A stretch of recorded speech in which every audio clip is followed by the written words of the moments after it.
Friday afternoon to one and all. I'm David Solomon, flying solo today, as my friend Stuart unfortunately could not make it today. He is out on assignment and he will be back here on Monday. My name is David Solomon, and welcome to the Rant Network. If this is your first time, we want to welcome you to our show where we go to unfiltered, uncensored conversations about a variety of different topics: politics, news, culture, social media, you name it. There are really no restrictions to what we go. They're unfiltered and live, so we don't edit, we don't do anything. It is what it is. So if this is your first time, we want to welcome you. And if you're returning, thank you for being back here at the Rent Where I Work. Sit back, relax, and enjoy. Well, ladies and gentlemen, one of the things that is just fascinating to me about the left, cancel culture, is that they're so aggressive with those that do not agree with their views. So, for example, if I'm, Roseanne Barr, and I make a certain comment, cancel culture comes down like a vicious hammer, crushes you, slams you, destroys you to the point where, let's be realistic, your career, your reputation is finished. Now, I mentioned Alan Dershowitz in the last rant, and he is a big proponent of free speech.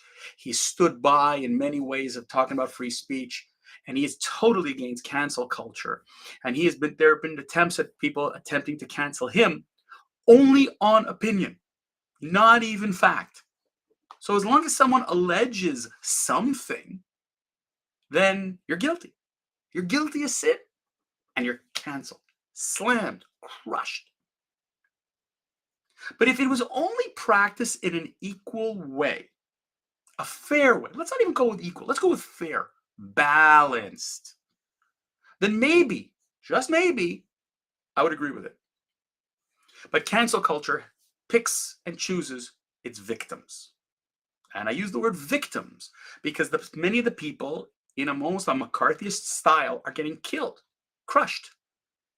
But cancel culture only wants to cancel those that they disagree with. And interestingly enough, one of those people who gets scot-free away with all the time controversial racial remarks is Roger Waters. Now, I loved Pink Floyd. I enjoyed them very much, the group. The music was edgy, it was different, it was fun, call it what you want, weird, whatever. But when I found out what Roger Waters, who was one of the founders and lead singers, stood for, not only did I stop listening to Pink Floyd, I got rid of everything that they ever had from Pink Floyd. And I'm appalled by how many people still listen to Pink Floyd, want to go to his concert or to Roger Waters, and ignoring the man's hateful racial stance. He's performed in numerous concerts around the world to nobody's cancellation. In fact, he's the leader of the cancel culture movement for any performer that wants to perform in Israel. That's right. If you want to perform in Israel, he will come after you in an aggressive manner to ensure that you never perform in Israel. He stands for the BDS movement. He stands for anything anti-Israel. He will go all out publicly. It doesn't matter. And he has no shame to the level to discredit the state of Israel, despite the fact that his statements are filled with flaws, no facts, and not one member of the cancel culture community tries to stop him. Because Israel, Judaism, anti-Semitism isn't part of what they follow. In fact, if Roger Waters would have gone after the black community the way he goes after Israel and the Jewish community, I'm guaranteeing you he'd be canceled. But he's not. Because cancel culture doesn't view anti-Semitism, anti-Israelism as a form of racism. And it's appalling because only a scant 9 days ago, Roger Waters appeared in Germany's Mercedes-Benz Arena wearing an SS officer's uniform. Not his first time. And he stood in Germany, the country that the most appalling acts of human crimes, the worst crimes in the world, killing millions of people, which included 6 million Jews. He had the audacity to walk on stage in an SS uniform. He loves to play mind games with people. He tells everybody he's not anti-Semitic. And yet, this is what you do? You wear an SS officer's uniform? Now, he'll say, no, it's not quite that. But really, stop playing games. You did push the notion. What is the SS uniform? What is Nazism? One of its tenets, of course, was to destroy Jews. And he claims he's not anti-Semite. He claims he condemns anti-Semitism. In fact, he likes to call Israel the anti-Semite state, that they're anti-Jewish. I mean, this is his mind games. But he likes to talk about state killings. He likes to talk about people in the state. So he puts up George Floyd, and he puts up Sophie Scholl, who's an anti-Nazi activist, and he likes to put up Iranian women, and then he throws up Anne Frank. And then the guy thinks we're all stupid. But he's trying to manipulate everyone to believe that he is filled, he is okay. He is great.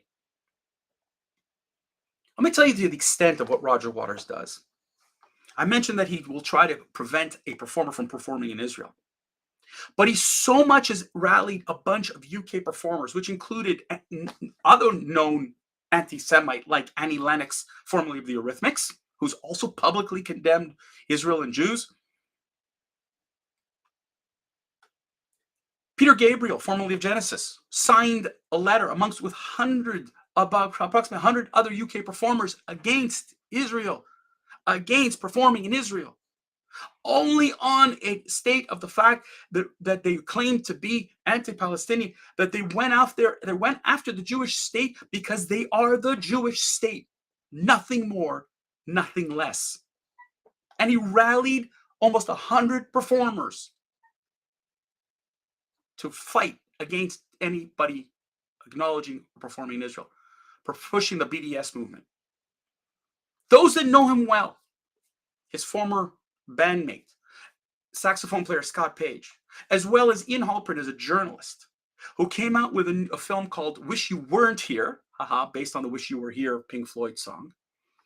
And quite frankly, even he said, for some reason, quote, for some reason, Roger Waters gets a pass. Because if he was wearing a white cape and calling for the re-enslaving African Americans, God forbid, he would be shut down after day one. He would never be allowed to tour again. And it's akin to what he's doing to the Jews. He's really disparaging and creating hatred against Jews from the state of Israel and the Jewish people. And the son of a Holocaust survivor, I take great offense to it. What Roger Waters is doing is essentially trying to divide everybody against the Jews.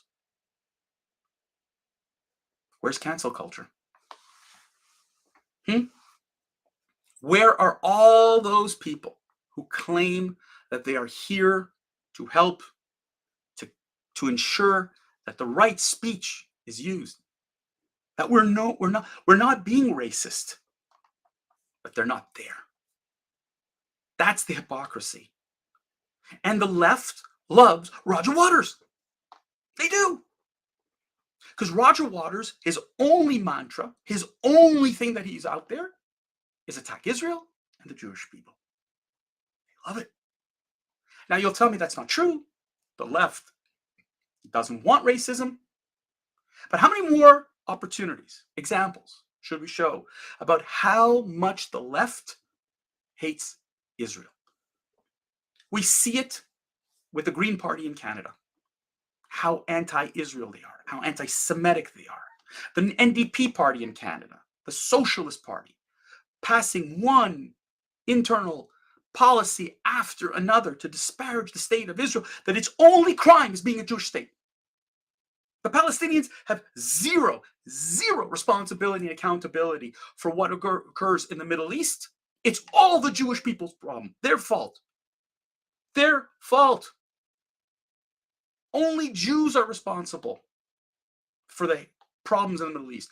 Only Israel is accountable for actions. The UN pushes it. The left loves it.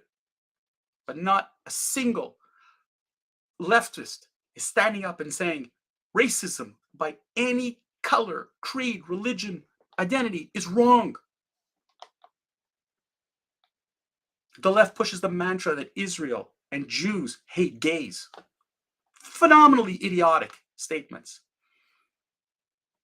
The left loves this anarchy. The left loves the fact that we have a bad boy in Israel and Jews. When there were shootings in synagogues, did you see the left stand up against it? Condemn it? Nope. Very quiet. Many members of the Democratic Party in the United States stayed very, very quiet when it comes up to recent anti-Semitic actions. Disproportionately in the West, anti-Semitic acts are disproportionately high towards Jews than to any other race or religion. Let me repeat that. Anti-Semitic acts are disproportionately the highest among any race or religion in the West. How fascinating. That absolutely the left has an opportunity to stand up. Jews are marginalized worse than the African American community, worse than other communities, and yet, I'm sorry, it's legit.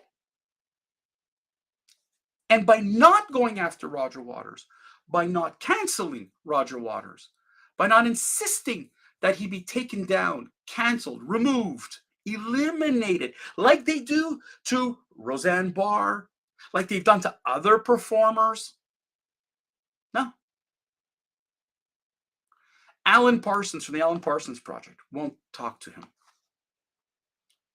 Nick Cave says, you're the reason I'm playing in Israel. You have many performers, Madonna and others who are absolutely Radiohead, others who are going to Israel to perform despite and in spite of Roger Waters and in spite of the left. The left has attempted to cancel these performers because they've gone to Israel. The left wants to disparage Israel. And Roger Waters is their poster boy. And Roger Waters continues to get away. And what is the fact that it's taken 9 days to investigate this in Germany makes me sick. Because this is not the first time he's done this. And when you bring acts to your community, your city, which includes mine in Montreal, and they bring Roger Waters here, despite the fact that every show, and you don't have to be an idiot, go to the show, go watch it. He's very open about his anti-Semitism. He likes to float up a pig. And he likes to say, no, this isn't about anybody. It's another racist imagery. This is my ill will towards cancel culture in the left. You're a bunch of liars and hypocrites. Roseanne Barr, a conservative, made an anti-black remark, made a mistake. She got fried, destroyed, her reputation ruined, canceled off of ABC, nowhere to be seen. A Whoopi Goldberg makes a comment on The View. She got a 2-week suspension. Shows you the difference, ladies and gentlemen, that the left simply doesn't view anti-Semitism in the same way. And for that reason, I'm sickened. And the left has to be called out for that kind of hypocrisy. Cancel culture is nothing more than a vicious cult. It needs to be stopped. With that, ladies and gentlemen, that's the end of this week. The Rant Network. We're here every Monday, Wednesday, Friday, noon Eastern, live, unedited, unfiltered. We hope you've enjoyed this and other rants. Please join us, like us on Facebook, check us out on YouTube, Rumble, and other social media networks. And as well, we're on all the famous podcast download opportunities. We really do appreciate this opportunity. Thank you very, very much, and wishing you a wonderful weekend. Stay well, stay safe, enjoy.